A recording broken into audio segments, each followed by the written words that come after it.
I died. My boyfriend, who I saved, gave the life ring to his first love right after reaching the shore. Not to me, who was cramping and tangled in seaweed. So I died within his arm's reach. God granted me rebirth. I chose to use it to live another 14 days. Might as well end this doomed love in this life. Carrying it into the next life would be too painful. The morgue is really cold. The freezer chilled me to the bone. Even when I got home, I still hadn't fully warmed up. But I never expected that when I opened the door, I'd see Richard holding Nancy on the carefully decorated balcony, kissing passionately. In the moonlight, the roses I'd prepped for our engagement flickered like dying flames. The man I once deeply loved, holding his first love, on the night of my death, in the house I bought for our marriage, making out. Richard, if you're in pain, just cry. After all, it's she who stayed with you for 5 years. I understand your feelings. I'm not jealous. Nancy's voice was full of grievance. Funny, I was the one who died, yet she felt wronged. But I knew, Richard liked her that way. Richard stayed silent for a moment, then gently stroked her hair and said, Nancy,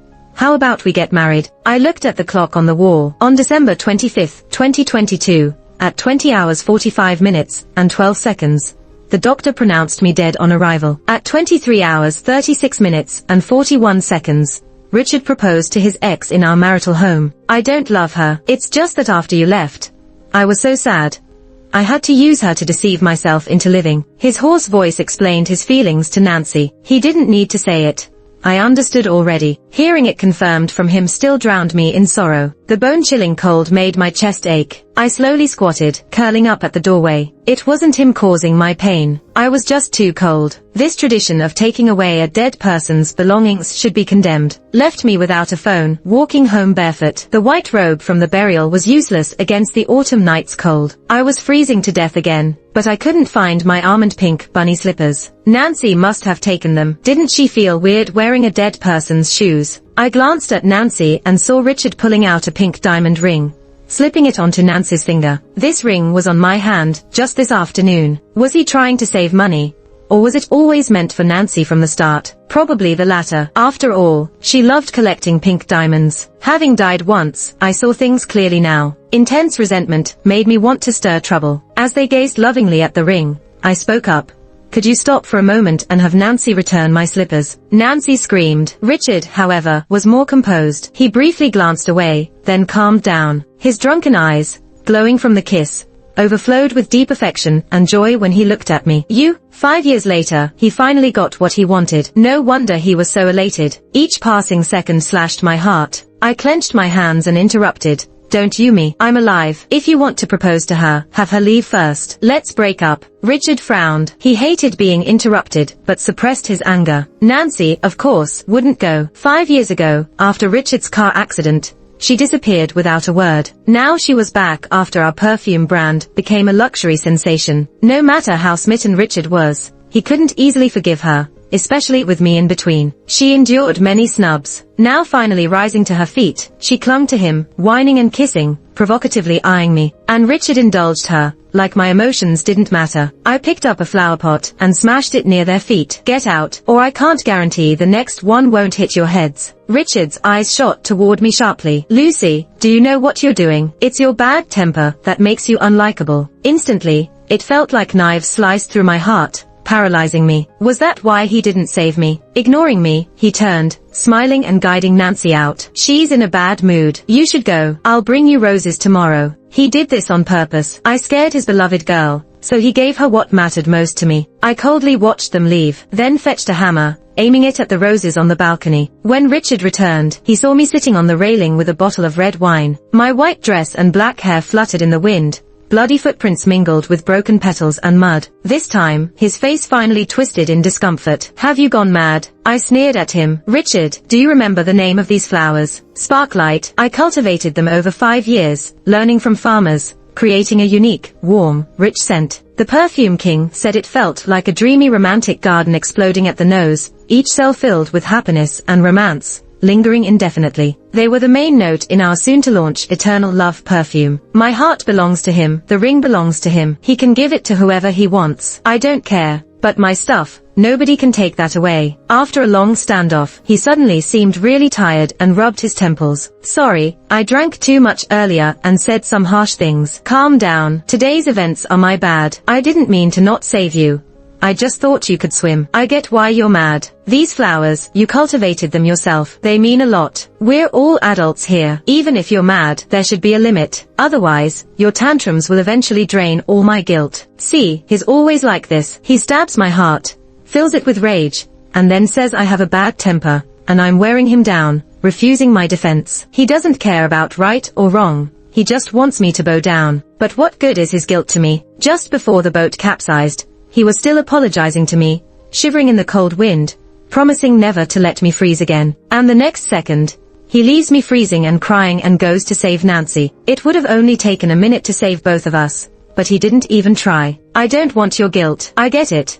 I'm just not as important to you as she is. I do care, but I refuse to anymore. I laid out my breakup demands to him. The house is mine. He needs to move out. The company we co-founded, he should buy my shares at market price. The company can never use Sparklight. Eternal Love is my creation. I get 60%, and after this partnership, I will destroy Sparklight. Richard must sign an agreement never to grow or use this rose again. With each condition I stated, his face grew darker. Lucy, that's enough. Don't you get what I'm saying? Do you have to make this so ugly? I said nothing, showing my unwavering stance. He sneered, fine, but don't regret it. If you're selling shares in a hurry, I can only offer you 20% below market price. I'll agree to your terms about Eternal Love. But don't forget, I also invested in the renovation of this house. There's no way I'll just give it to you entirely. I sneered back, I've changed my mind. The shares must be sold at 20% above market price. Otherwise, I'll sell them to Martin. Martin was Richard's longtime rival since college. Richard must have forgotten his earlier remark about me having a bad temper. I had never lost a negotiation in the past 5 years. In the end, we were stuck on the house. I couldn't understand. Surely it couldn't be that he still had feelings for the house, or even for me. Richard, she said she likes the decor here. I slapped Richard across the face. Richard, I regret not letting you drown in that lake. God said, because I came back from the dead, I'd lose some senses every day. The next day, staring at my swollen knees, I felt clearly that my rheumatism didn't hurt as much. How touching. I ordered a bunch of seafood to celebrate. My assistant Coco came in with a puffy eye and was stunned to see me munching on salted shrimp. She rushed over. Lucy, are you that hungry? Tell me what you want to eat. I'll cook it for you. Last night, she and Lily found me still in the lake and got me out, crying multiple times. These kids cared more for me than Richard ever did. With Nancy around, she wouldn't tolerate them. I lived another 14 days to make sure they were okay. Really, I want Australian lobster, roast lamb, and abalone. Too expensive. There's some sentiment, but not much. Amused, I told her I'm still alive. The secretariat was shocked but happy for me. The office was filled with joy. Until Nancy showed up with lunch. Coco muttered angrily beside me, that bitch almost got you killed, and she's still showing her face here. I patted her head. Don't. She'll be your boss's wife. Good news. I've recovered from my love addiction. I've broken up with my boss. When I submitted my resignation, they couldn't believe it. The HR manager almost prayed, asking me to hand it directly to Richard. Amused, I handed in a copy and took the original to Richard's office. He was eating Nancy's lovingly prepared lunch. It was all his favorite foods from before, but ever since he messed up his stomach from drinking, I didn't let him eat that stuff anymore. It'll hurt. I didn't want to work another minute, and if he collapsed, who would take my place? Though disgusted, I stopped his chopsticks. You can't eat this. Get something lighter from the secretariat. He paused, then went for the spicy peppers again. Lucy, what's it to you? You're not my girlfriend anymore. There was a smug, almost provocative tone. It hit me. I'm going to die anyway. What's wrong with skipping work? It's not like he can dock my pay in the afterlife. I placed my resignation letter on his desk. Please sign this when you get a chance. And I'm not coming in this afternoon. I have a hospital checkup. Bullshit checkup. I was taking personal time off. Richard tossed the letter into the trash. Lucy, I thought you were an adult. You'll be bound by the non-compete agreement for 3 years. Where else but Lucy Song has better prospects for you. After a pause, he confidently declared, Lucy, don't do something you'll regret. Purely from a business perspective, You and Sparklight are best utilized here. Utilized? You see, to him, I'm just another tool. Too bad, he doesn't understand. Richard, you should start looking for a new deputy and formula developer. According to labor laws, my resignation would take effect 30 days after submission. I was still following procedure, only because I didn't want to be tied to this company, or Richard after I died. Just as I was pushing open the door to my own office, Nancy came chasing after me with a lunchbox. Eyes red.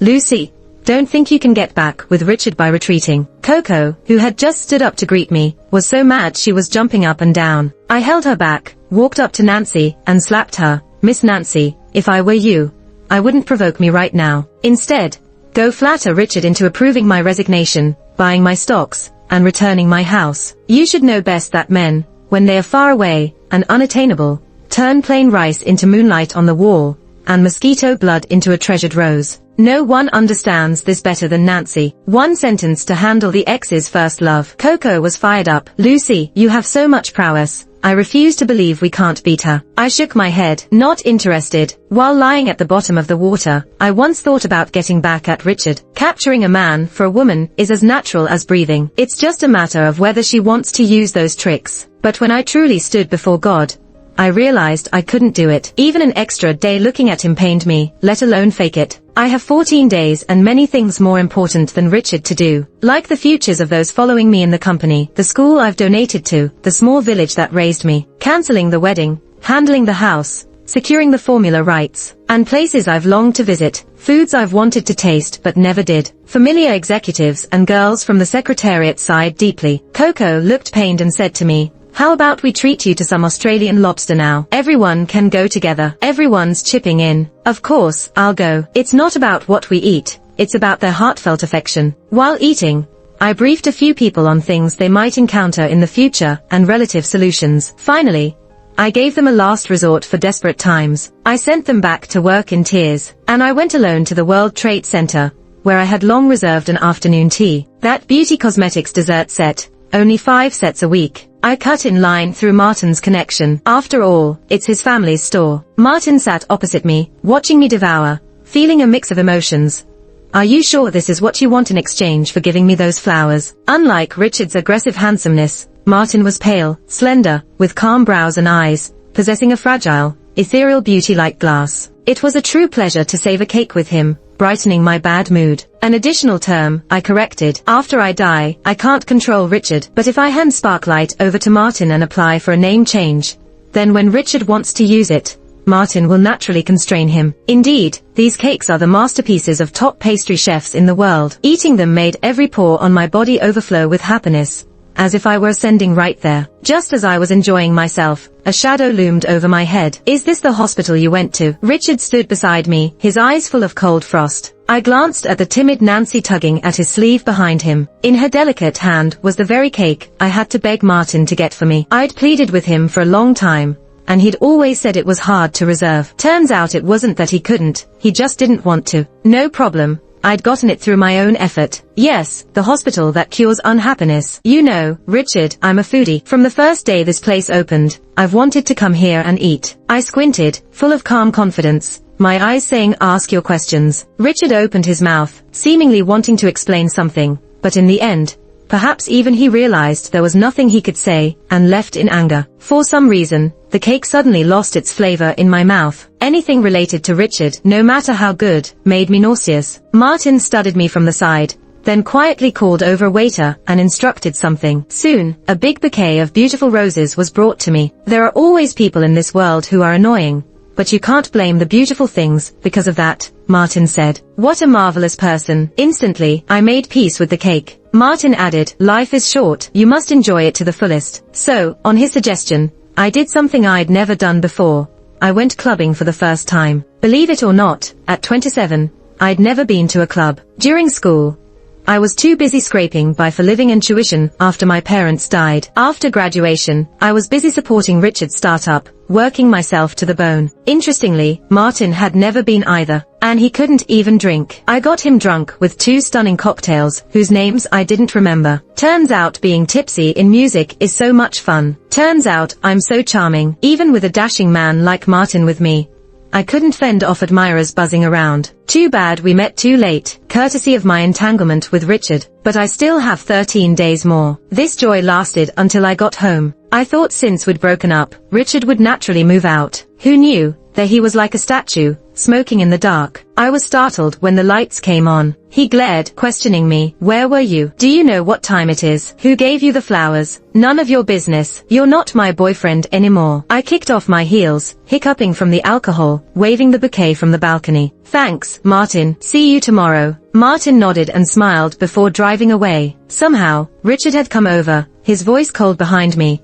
So this is why you came home late. Lucy, you know he's the person I hate most. How can you be with him? I thought that even if we couldn't be lovers, we could be family. Nancy is someone I hate, yet you still kissed her passionately in front of me. Will you move out now? I pushed him away wearily. His presence in the apartment suffocated my happiness. Grinding his teeth in anger, Richard grabbed my arm and threw me onto the lounge chair on the balcony. Then he knelt on one knee between my legs, hands pressing the sides of the lounge chair, trapping me. His bloodshot eyes stared at me like a beast. Lucy, if you were trying to get my attention, you succeeded. Maybe I don't love you that much, but I can't stand seeing you with someone else. Are you happy now? He slowly leaned in towards me. His words, his warm breath, penetrated through my clothes, my skin, and my lungs, creating a wave of disgust that surged through every nerve in my body. Richard, let go of me. I'm going to throw up. Of course, Richard didn't believe me. Stop pretending. You were willing to die to save me yesterday. He thought it was one of my tricks. Then, suddenly,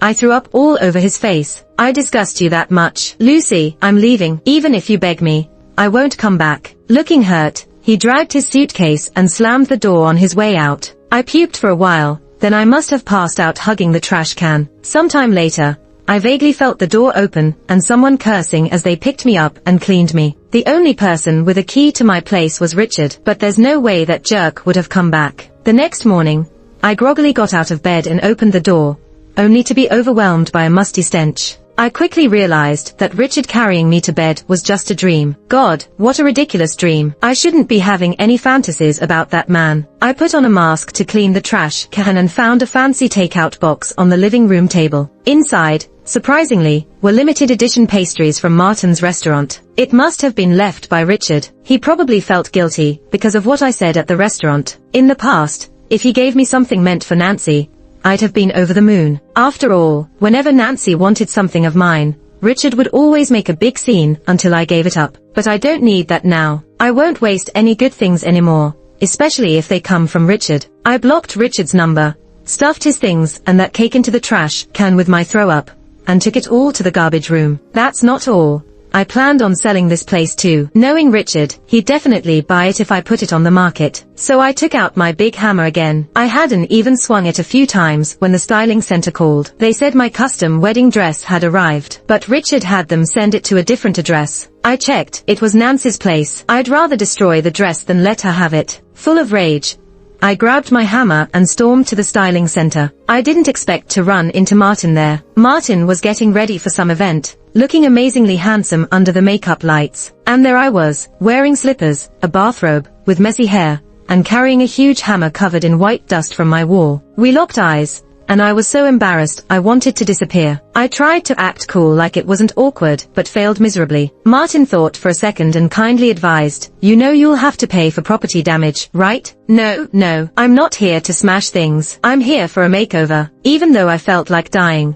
my pride wouldn't let me look like a fool in front of a hottie. So half an hour later, I was standing stupidly in that wedding dress, basking in everyone's awestruck looks. More awkwardly, Martin didn't leave. Why didn't he leave? He looked amazed at first, then concerned. I stayed to ask if our agreement still stands. It seemed like you broke up with that stupid dog yesterday, but here you are, trying on wedding dresses. I'm just admiring the dress. They made it in a year. He immediately apologized and then clapped his hands. Someone brought over a stack of contracts. I must have misunderstood you, Miss Lucy. Why don't you sign the contracts now so I can be assured? Suddenly, I understood why Richard couldn't take this coughing man down. I hadn't gone bankrupt, because Martin was lenient. That dress was stunning. As I signed, I couldn't help but admire it in the mirror. The special fabric looked like shimmering water, appearing transparent, but not crystal sparkling like drops of water when I moved. A year of waiting, 3 trips to tailor it. On the day I almost drowned,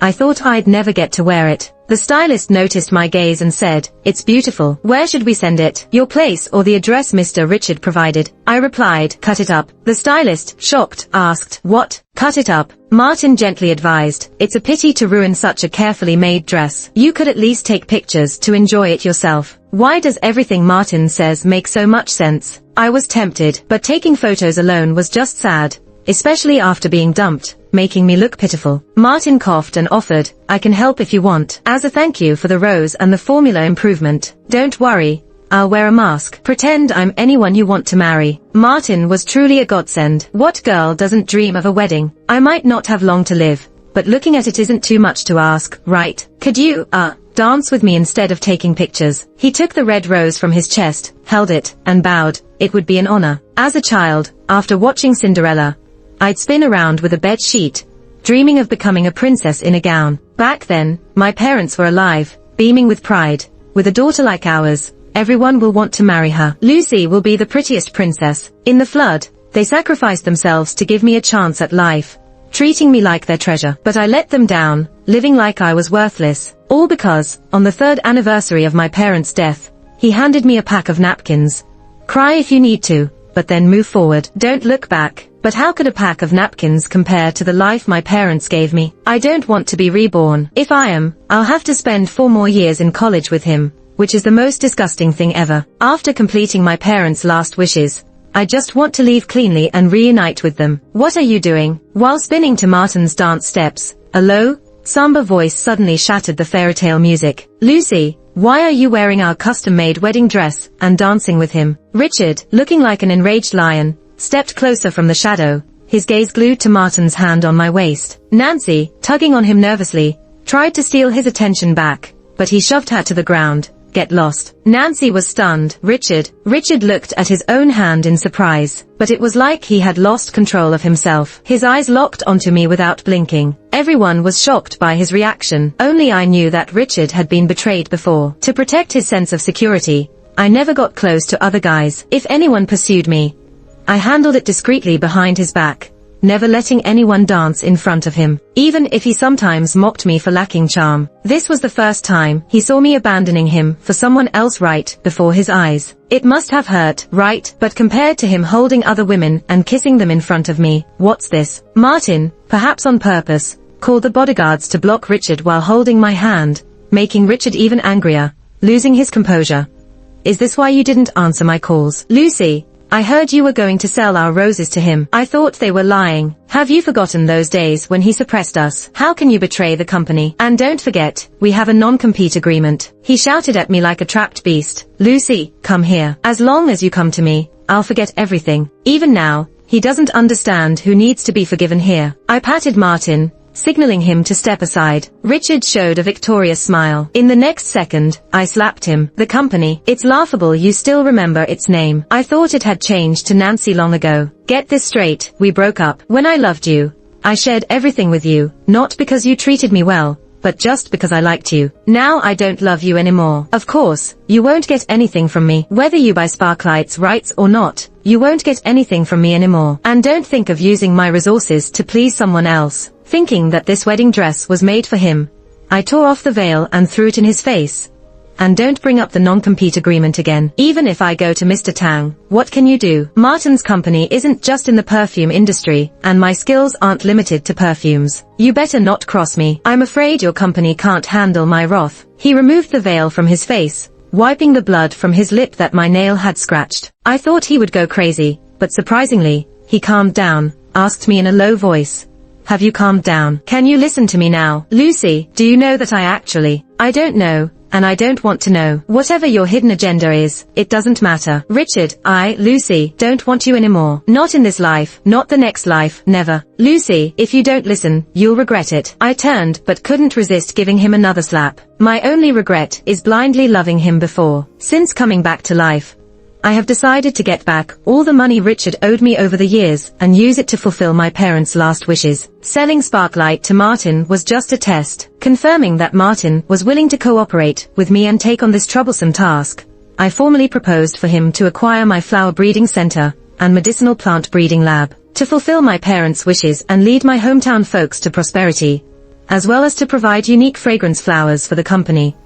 I had established the flower breeding center and the medicinal plant breeding lab. Richard believed that my hometown, hidden deep in the mountains, was not worth the extra transportation costs and investments. So, these two entities were registered under my personal name. Ironically, it was these two centers that produced successful products, becoming the trump card to defeat Martin. Selling these centers to Martin was a significant blow to Richard's ongoing plans. If he loses the rights to Sparklight, he won't even have a year to buffer. He'd have no choice but to sit down and renegotiate with me. Looking over the data, Martin sighed in amazement. Richard is somewhat ungrateful, isn't he? I smiled, apologizing again for using him to provoke Richard earlier. He coughed lightly and smiled back.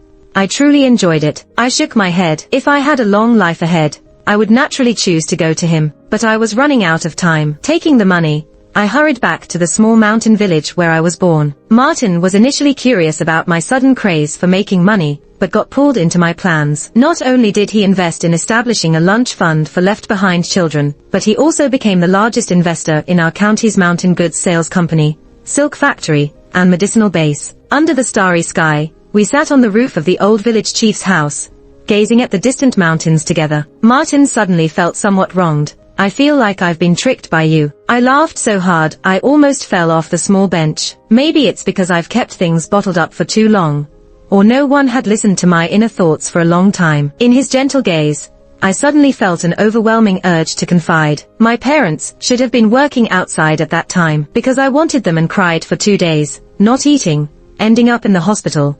They decided to come back and start selling goods. After my parents died, relatives said I was the one who cursed them to death. They fought me for my parents' inheritance. My crippled grandma took me from the court. Grandma said it wasn't my fault, but understanding that and feeling guilty are two different things. I also believed I caused my parents' death. If it weren't for me, they wouldn't have come home and wouldn't have died trying to save me. In my sophomore year, my grandma died because of complications from an old earthquake injury. To treat her, I sold all our land and mountains and still ended up with a debt of $100,000. None of the relatives cared about me.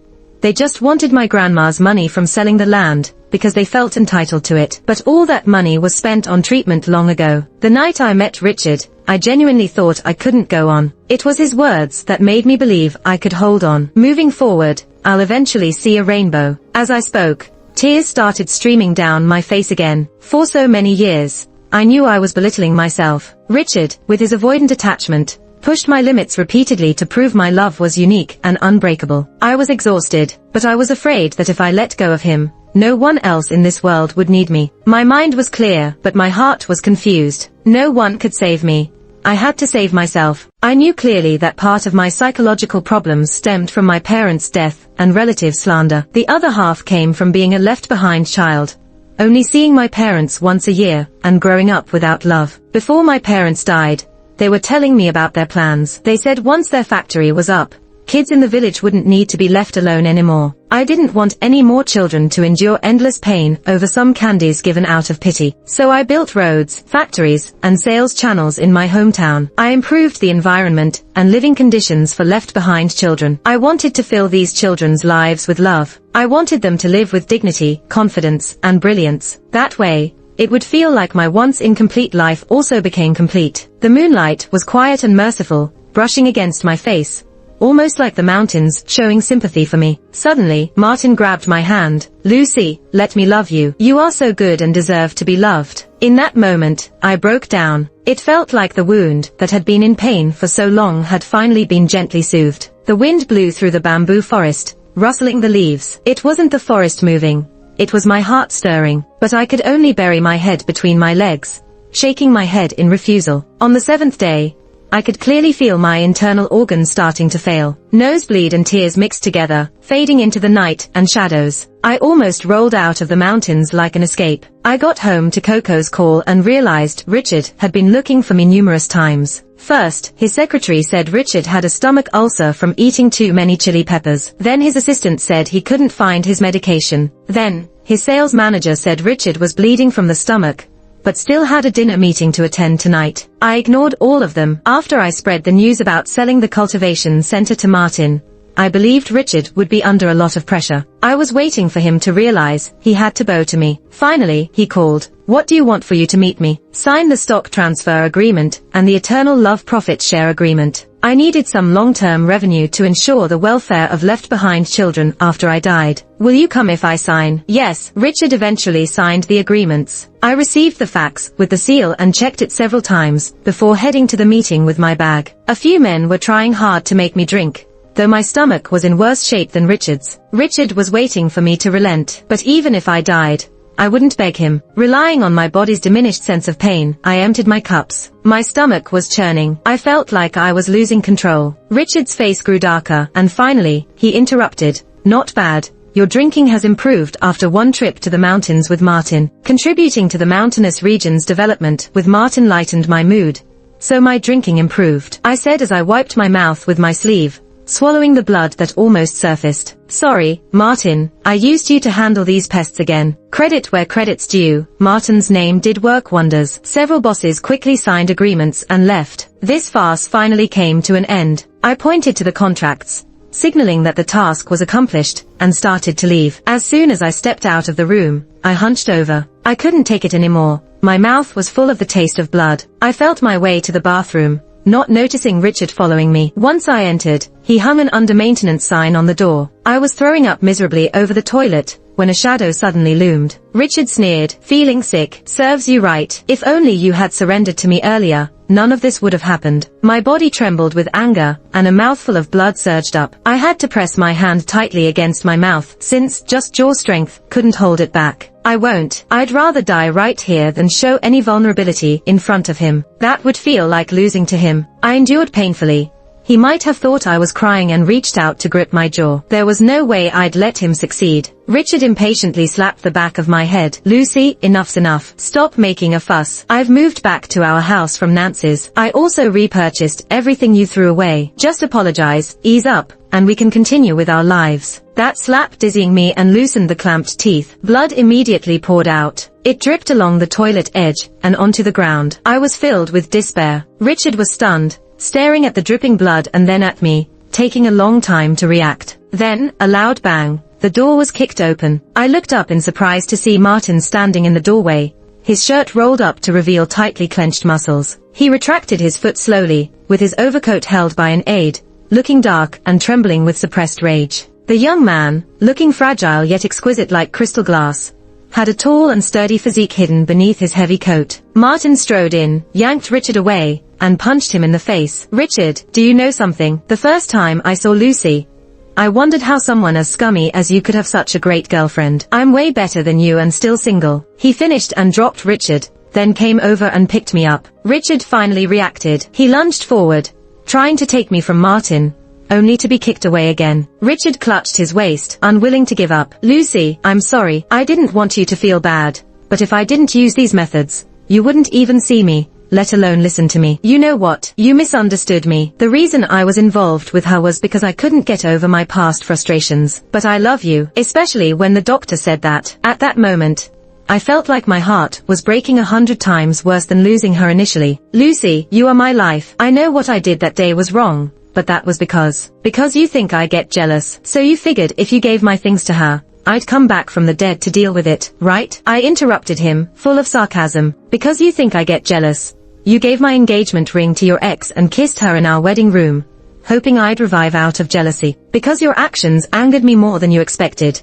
you did something even more excessive to assert your dominance, hoping I'd back off. Because I blocked you and decided to move on, you deliberately gave Nancy my wedding dress to prove I still loved you. Richard was completely stunned. After a moment, he asked, you knew all this, so why? I understood he liked making me jealous to prove his importance in my heart, because Nancy dumped him. But, Richard, what if I left you underwater to save someone else? What if I got close to others for a similar reason? Could you forgive me? His hands started trembling at my question. See, he understood the consequences. He just wouldn't admit that I'd be heartbroken, despairing, and might leave him because of it. Richard looked like a wild dog, proud but suddenly slapped down. He tried to get in the ambulance, but Martin kicked him off again. Unwilling to give up, he chased after us in a cab. The clinic was crowded, and he kept shouting, Martin, let go of her. You don't understand. Lucy only has me in her heart. I just made a mistake and pissed her off for a while, that's all. Lucy, he didn't care about the other patients in the hospital at all. My temple veins throbbed. I gestured to Martin to let the bodyguards bring Richard over. I took a deep breath and slapped him with all my strength. Calm now. The blood mark on his face looked ghastly. Richard wiped his face, dazed, and seeing the blood on his hand, he smirked. Then he picked up a vase from the hallway and smashed it on his head.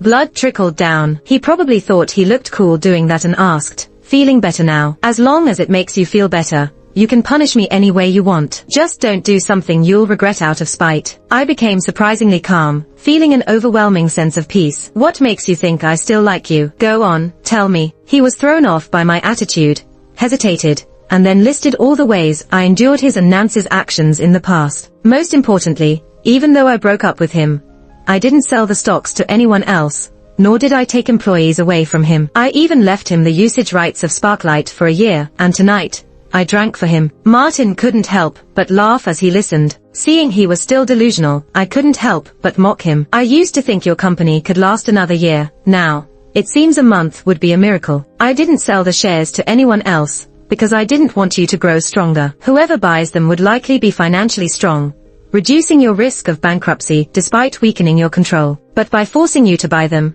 I could get my due money while cutting off your cash flow. Let me guess, why are you staying at Nancy's place? To gather money to buy the shares by selling your property, right? Given your financial situation, how long can you sustain repaying bank loans? Let me calculate, about 2 months. Within that period, if even one competitor targets you, you'll probably collapse. I left those people behind, because there's no need to transfer the bad reputation for you. The world isn't short of sympathy. All those people were personally groomed by me. How long do you think someone as petty as Nancy can tolerate them in the company? I want the bad reputation to be concentrated on you too. It will make you notorious in the industry. Without high-level talent joining you, how long can you last? Who would want to invest in saving such an ingrate? As for Sparklight's 1-year usage right, I simply didn't want to terminate the contract and pay penalties. I didn't hysterically chase you guys down, because dealing with you doesn't require much effort, and I didn't want to waste my energy on you. You're not worth it. I never thought it would lead to such a huge misunderstanding. Richard's face turned pale as he listened, unwilling to accept the truth. He shouted impossible, impossible, and lunged at me. Martin saw it coming, intercepted him,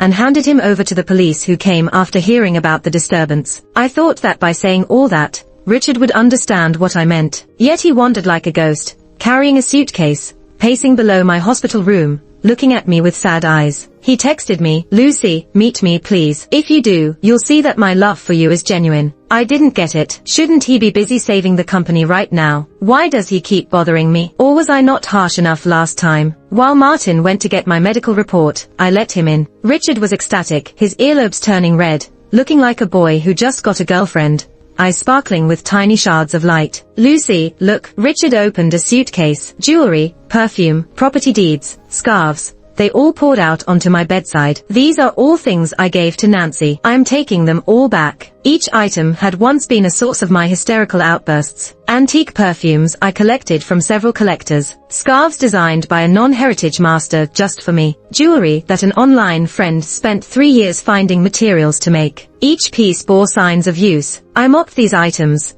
"Do you think bringing this junk will soften my heart, Richard? This pile of used trash? Do you think I'm a garbage collector?" "Lucy, no. I know I have no face. I wasn't planning on asking for your help. If you want me to go bankrupt, then I'll let the company go bankrupt." He knelt by my bed, holding my hand close to his face. "Lucy, we're still young. The company goes under, I'll rebuild it. Look, everything's still possible. So, will you give me a chance?" It seemed like I was important enough for him to give up everything. I didn't quite understand. I picked up the wedding ring at the top of the pile. This used to be my ultimate happiness. Under the sunlight, the diamond sparkled enticingly, making the scratches on the ring even more glaring. Richard seemed to misinterpret my attention to the ring, getting excited. I saw his flushed face and suddenly threw the ring out the window. "There is no future, Richard. There will never be an us." He rushed to the window but caught nothing, and couldn't help but ask, "Why?" "I've already admitted my mistake." "Because you don't deserve it," Martin's hoarse voice answered. The man stood at the door, his eyes red,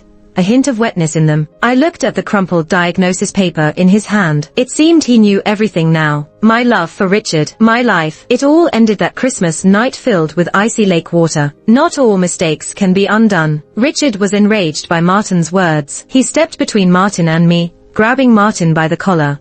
Who do you think you are? Constantly driving a wedge between Lucy and me. You think I don't know your secret, and why you approached Lucy. I wanted to stop Richard, but Martin's panicked look made me realize that his approach to me might have hidden intentions. Richard was smug. Lucy, you didn't know, did you? This bastard has a heart condition. His kindness to you was to trick you into willingly donating your heart. I was shocked, turning to Martin. So this is why he suddenly got close to me. I hoped he would deny it. He said nothing. Instead, Richard kept talking. Apparently, Martin contracted a heart condition in his freshman year due to poisoning by a family rival. The Tang family went to great lengths to find a match, and finally picked me. They arranged for him to transfer to our university to get close to me, hoping I'd willingly sign a heart donation agreement. But after transferring, Martin made no moves. Bitterness spread inside me. I wondered why I had such luck. On the brink of death, a perfect handsome guy falls from the sky. But recalling the things he did for underprivileged kids,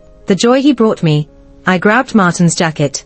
Then take it, Martin. Both Richard and Martin were stunned. Richard thought I had lost it. I held Martin's hand. If it helps you, then take it. Martin, you're so good and outstanding. You deserve to live longer. After I die, help me take care of those kids and elderly people. As I spoke, Martin trembled the whole time. When I said die, he seemed unable to bear it anymore. He shoved Richard away and kissed me deeply. As if to prove something, the kiss was urgent yet gentle, like kissing a handful of snow about to melt. Carefully cherished, and held warmly. The kiss lasted very long. By the time he let go of me, Richard had already been thrown out by the bodyguards. Martin gently wiped my mouth with the back of his hand. You're not allowed to give your life away to anyone. Lucy, you're not an unloved weed. You're my treasure. Martin picked up an apple, peeling it as he continued. What Richard said isn't entirely true. His body was past the best time for a transplant. Even if you gave him your heart now, he couldn't have the surgery. He did transfer to our school for your heart, but after meeting you, I couldn't bear to see you die. You were already struggling, and I wanted you to be happy. He fell in love with me much earlier than anyone else was told. So I gave up my family's choice and willingly became an outcast. You wanted to be with Richard and start a business, so I found people to invest in you. You wanted antique perfumes, so I found them and transferred them to you under another name. You liked jewelry, so I found the materials as your online friend, learned, and carved them by hand. The red apple peel rolled off the knife like flowing water over his pale hand. He spoke, sentence by sentence. I looked at the pile of items on the bed, my eyes getting hot and sore. I once thought these were proofs of my humiliation, of being robbed and uncherished. I never imagined they were carefully prepared by someone who hid behind the scenes. Lucy, if I had a healthy body, I would fight for you. He doesn't want you, but I dream of you so much it hurts. But I didn't. When I woke up, I didn't even dare to look at you. My tears just kept falling. Heavens, please give me a few more days, okay? Why did I only meet him at the very end? I grabbed Martin's collar, yanking him close like a thug, and pried open his lips and tongue. I wanted to be with him, even if it was just for one more day. I ended up being with Martin. I told him about my deal with God. In my final days, I didn't want to waste time in a hospital. He took me back to my hometown. We visited the graves of my parents and grandmother together. Thanks to money, the factory and sales company were built at a speed that astonished me. Martin's name made the company famous even before it was completed. Many relatives and friends who went out for work asked me how to get into the factory. Watching the children at school excitedly talk about their parents coming home made me incredibly happy. I love Martin. Being with him made me feel valued, something I hadn't felt in a long time. But he kept asking what God looked like, which drove me a bit crazy. Actually, my body was deteriorating, and my teeth were starting to loosen. I didn't want him to find out. When you're with someone who loves you, you don't have to say anything. They'll notice every little change. Eventually, Martin managed to find the old deity from my dream. Turns out, behind the mountain at our old house, there was a tiny shrine. I sat, gasping, on the narrow stone steps, looking at the statue, thinking, unbelievable. Martin made a big deal out of it. Fresh flowers, rare fruits, huge incense sticks, even fireworks. and he had his marketing team write 108 articles overnight, and put them all by the shrine. But nothing happened. No miraculous signs. Martin went from looking excited to looking devastated, but he refused to leave. The stars came out, wolves started howling, and he sat there like a rock in front of the shrine, burning incense, and bringing new offerings, replacing fruits and flowers with electronic devices like cell phones. I had to light a fire in front of the shrine and keep him company. Just as he was about to replace the electronic devices, the old deity was finally moved. With a face blackened by incense, he appeared in my dream and coldly rejected us. No, she had her chance. She gave up her chance at rebirth herself, and it can't be undone. Extending her life by 14 days was already an exception. When I woke up from the dream, Martin and I looked at each other. He took off his suit jacket, draped it over my shoulders, and led me down the mountain. Sadness filled the air around him. I leaned against his shoulder comfortingly and said, "Martin, this is enough." Martin gently but firmly said, "It's okay, we can come back tomorrow." We hadn't managed to move the old deity, but we did manage to attract Richard. He found out somehow that I didn't have much time left, and showed up dragging Nancy with him, dusty and tired. I stood before the shrine, looking at the two of them below, especially Nancy. In just a few days, she looked haggard, and she kept holding her belly uneasily. Was she pregnant? Martin pulled me behind him defensively. Richard, ignoring him, looked straight at me over Martin's shoulder. "Lucy, is it true? Are you really dying?" I pressed my lips together, feeling a surge of disgust. He didn't even have 10 seconds to throw me a life preserver back then, and now he's putting on this act of deep affection. Disgusting. I leaned against Martin's broad back, signaling I was tired and wanted to go home. Richard wouldn't let up. "So, you're dying because I saved her, right?" Martin coughed lightly, wrapping his suit jacket around me. We displayed our intimacy as if no one else was there, provoking Richard. Blocking our way, Richard looked at me fiercely. "If I give you my life, will you forgive me?" Nancy went mad. "Richard, what are you doing? Didn't you say you'd marry me and not sell the company if I apologized to her?" But she couldn't break free of Richard's grip. His eyes were full of cruelty, no trace of past compassion. A life debt should be repaid with a life. What's wrong with that? Realizing what he intended, I reached out to stop him, but it was too late. Nancy screamed, wearing high heels, and tumbled down the steep path. Blood spread beneath her. On the wild, grassy slope, she clutched her belly, becoming white-faced before crying out in pain, "Richard, that's your child." Richard's face showed no sign of softening. He stepped forward, trying to get closer to me. His eyes, bloodshot and crazy, were fixated on me. "Coco, I know I don't deserve forgiveness, so kill me. I asked the deity, and I can trade my life, and the child Nancy's carrying, for more time for you." I looked down at him, then at Nancy at the bottom of the steps. For a moment, I pushed away Martin's hand, slapped Richard hard, and walked to Nancy, squatting down.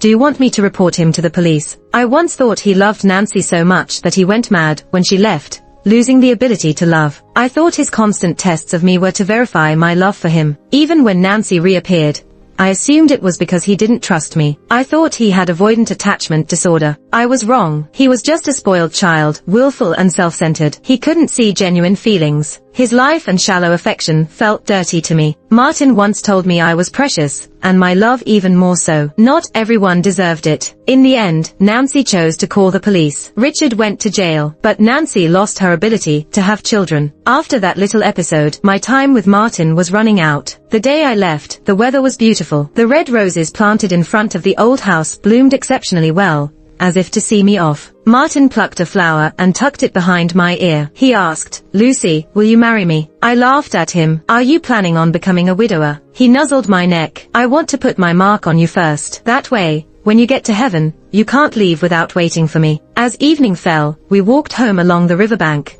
surrounded by green grass. The sunset was spectacular, blazing across the line where the mountains met the sky. It seemed like it was using its last moments of light to burn with all its life, leaving an unforgettable, bittersweet image. "It's so beautiful," I said, sitting in my wheelchair. Suddenly, I just wanted to kiss my husband. I waved him over. He bent down willingly. I kissed his cold lips. "Martin, in our next life, find me early. Teach me to cherish myself sooner." "Okay." His warm tears and trembling words fell on my face, but I could no longer see them. It got dark, and I knew I had to leave first. So, I didn't know that after my soul crossed the river and left, Martin picked me up. He sat under the window of my old home, put a red rose on each of us, then fell into a deep sleep with me. He never woke up again. In the peaceful old house, Only a wedding photo of us remained on the wall, smiling, where he wore a mask. 18 years later, Martin was giving me a ride home on his bike. I sat on the back seat, blowing bubbles playfully. Near our home, a scruffy man with a beard stopped us,